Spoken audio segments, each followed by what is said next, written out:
The reason we only stock Diodario strings is because Diodario strings are perfect.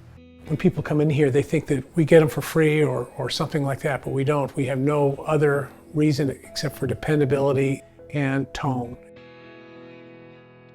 What else is over there? I love this guitar. I'm glad we're going to talk about it.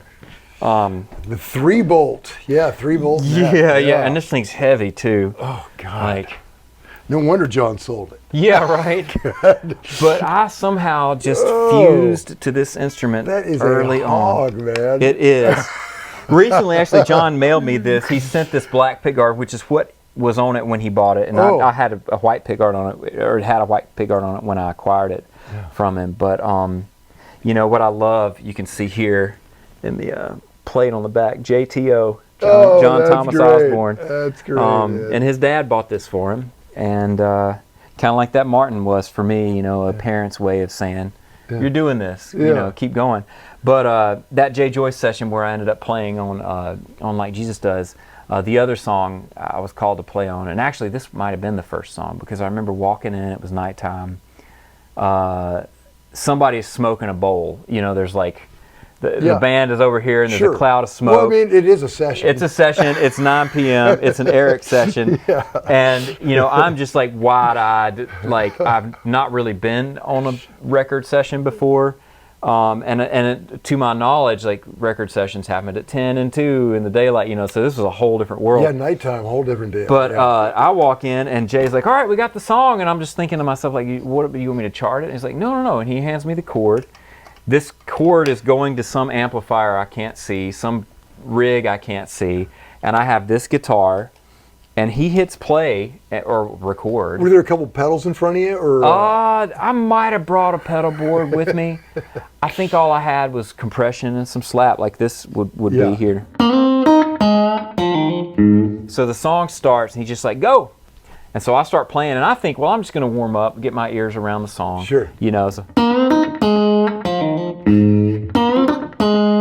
Oh Lord, let me get it. It was in F too, so I was like, I'm not gonna put a capo on this.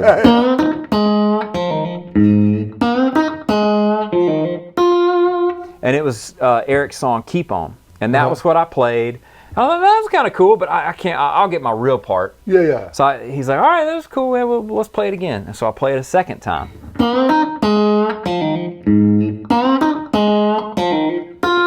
Okay, that's going to be something. I'll stick, you know. I go to play again, and now I'm thinking, all right, this is my first real take. He's like, hey, you're done. You're good, man. And that was another lesson of just like, you know, you got to make every note count.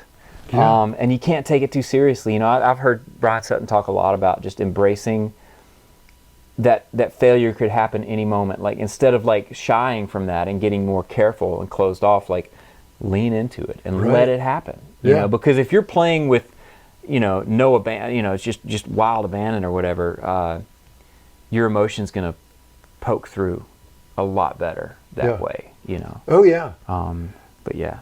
Okay, that's a great story, man. But yeah, man. And a great guitar. Really cool guitar. Love this guitar. Yeah, I love that you got it from John. That's great. So you guys, basically, you're coming up together at the same time. For sure, and that's to me one of the best things about this town and this business and the way that it unfolds in Nashville still. You know, we are a bastion for full band live sessions any given day. The last one. Really the last one. And, you know, for me it was playing on a lot of bad demos to get to where I was graduated enough and ready to take on better songs and bigger records. And you build so many great memories that way too, coming up with your friends. And all boats really do rise on that tide. I mean, there's a competitive spirit in town.